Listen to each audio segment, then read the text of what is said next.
നമസ്കാരം.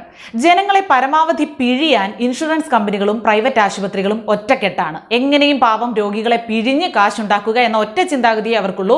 ധർമ്മം ചെയ്യാനൊന്നുമല്ല ആധുനിക സൗകര്യങ്ങളൊക്കെ ഉണ്ടാക്കി ആതുര സേവനം എന്നൊക്കെ പറഞ്ഞ ആശുപത്രികൾ തുറന്നു വെച്ചിരിക്കുന്നത്. എല്ലാ ആശുപത്രികളും ജനങ്ങൾക്ക് നൽകുന്നത് സേവനമല്ല, ചെയ്യുന്ന ജോലിക്ക് പരമാവധി കൂലി അവർ ഈടാക്കുന്നുണ്ട്.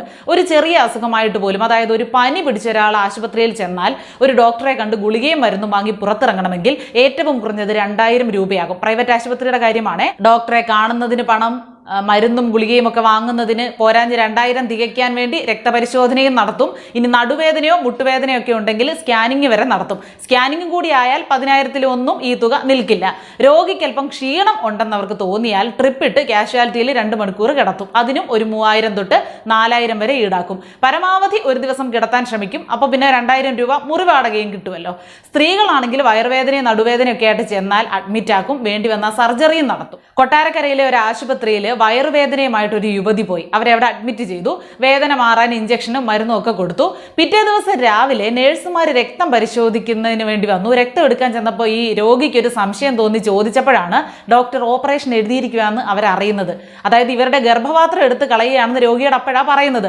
രോഗിയോട് പറയാതെയും അവരുടെ കുടുംബത്തിന്റെയോ അനുവാദം വാങ്ങിക്കാതെയും ഓപ്പറേഷൻ നടത്തി ഭീമമായൊരു തുക ഈടാക്കാനായിരുന്നു അവരുടെ പദ്ധതി. ഒടുവിൽ രോഗിയും ബന്ധുക്കളും ഓപ്പറേഷൻ വേണ്ട എന്ന നിലപാടെടുത്തതുകൊണ്ട് ഓപ്പറേഷൻ നടന്നില്ല. എന്നിട്ടും 4 ദിവസം അവിടെ കിടത്തി 15000 രൂപ ബില്ലായി. അത് ഇൻഷുറൻസ് കമ്പനിക്ക് കൊടുത്തപ്പോൾ അവിടുന്ന് റിജക്റ്റ് ചെയ്തു. കാരണമായി പറഞ്ഞത് കിടത്തി ചികിത്സിക്കാൻ തക്ക കാരണമില്ല എന്നാണ്. അത് ഡോക്ടറുടെ പകയാണെന്നാണ് ഈ രോഗികളുടെ കുടുംബം പറയുന്നത്. കാരണം സർജറി നടത്താൻ പറ്റാത്തത് കൊണ്ടുള്ള പക ഡോക്ടർ തീർത്തു എന്നാണ് പറയുന്നത്. രോഗിയുടെ കയ്യിൽ നിന്ന് ഒടുവിൽ പൈസയും അടപ്പിച്ചു. ഒടുവിൽ വേറെ ഗൈനക്കോളജിസ്റ്റിനെ കണ്ടപ്പോഴാണ് അവരുടെ വേദന മാറിയത്. ഒരു സർജറിയും നടത്തിയതുമില്ല. സർജറിയുടെ കാര്യം പറഞ്ഞപ്പോൾ ആ ഡോക്ടർ മൂക്കത്ത് വിരൽ വെച്ചെന്നാണ് പറയുന്നത്. ഇപ്പോഴും ആ ആശുപത്രിയും ഇൻഷുറൻസ് കമ്പനിയും ഒറ്റക്കെട്ടാണ്. അവരുടെ കയ്യിൽ നിന്ന് പണം വാങ്ങിയെടുക്കാനോ അവരെ ആശുപത്രിക്ക് കൊടുക്കാനോ ശ്രമിക്കില്ല.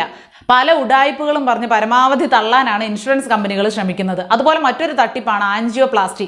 കലശലായ നെഞ്ചുവേദനയെ തുടർന്ന് ഉറ്റവരെയും കൂട്ടി അടുത്തുള്ള മുന്തിയ ഒരു സ്വകാര്യ ആശുപത്രിയിലേക്ക് അവരിൽ കൂടുതലും തട്ടിപ്പിന് ഇരകളാകുന്ന കാഴ്ചയാണ് നമ്മൾ കാണുന്നത്.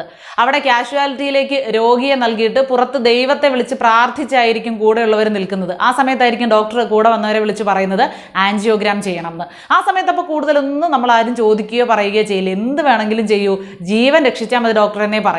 അപ്പോൾ ഡോക്ടർ പറയും 3 ബ്ലോക്ക് ഉണ്ട്, എത്രയും വേഗം ആൻജിയോപ്ലാസ്റ്റി ചെയ്യണം. ഒരു ബ്ലോക്കിന് 60,000 വെച്ച് 1,80,000 രൂപയാവും. അത് പെട്ടെന്ന് തന്നെ അടയ്ക്കണം എന്ന് പറയും. അത് സംബന്ധിച്ച് പുറത്ത് വന്ന് കടം വാങ്ങിയോ പണയം വെച്ചോ ഒക്കെ നമ്മൾ കാശടയ്ക്കും. ഒരു രോഗിയോ അവരുടെ ബന്ധുക്കളോ ആൻജിയോഗ്രാമിന്റെയും ആൻജിയോപ്ലാസ്റ്റിയുടെയും CD ചോദിക്കില്ല എന്നുള്ളതാണ്. ആശുപത്രിക്കാർ തരുന്നുമില്ല. നേരത്തെ പറഞ്ഞല്ലോ 3 ബ്ലോക്ക് ഉണ്ടെന്നും അത് നീക്കിയെന്നും. ബ്ലോക്ക് നീക്കാൻ സ്റ്റെൻഡ് ആണ് ഉപയോഗിക്കുന്നത്. ഇതിന് നമ്മുടെ രാജ്യത്ത് 7,000 രൂപ മുതൽ 30,000 രൂപ വരെയാണ് വില. ഏത് സ്റ്റെൻഡ് ആണ് ഉപയോഗിക്കുന്നതെന്ന് ആരും തിരക്കുന്നില്ല. ഏതാണ് ഉപയോഗിച്ചതെന്ന് ആശുപത്രിക്കാർ നിങ്ങളോട് പറയത്തുമില്ല. അത് ചോദിക്കാനും അന്വേഷിക്കാനും നിയമപരമായി നമുക്ക് അവകാശമുണ്ട്. പക്ഷെ ആ സമയത്ത് അത് ചോദിക്കാനോ പറയാനോ ആരും നിൽക്കില്ല. ഉപയോഗിക്കുന്നത് ഇൻഷുറൻസ് കവറേജ് ഉള്ള സ്റ്റെൻഡ് ആയിരിക്കണം. അത് അങ്ങനെ ആയാൽ വലിയൊരു ഗുണമുണ്ട്.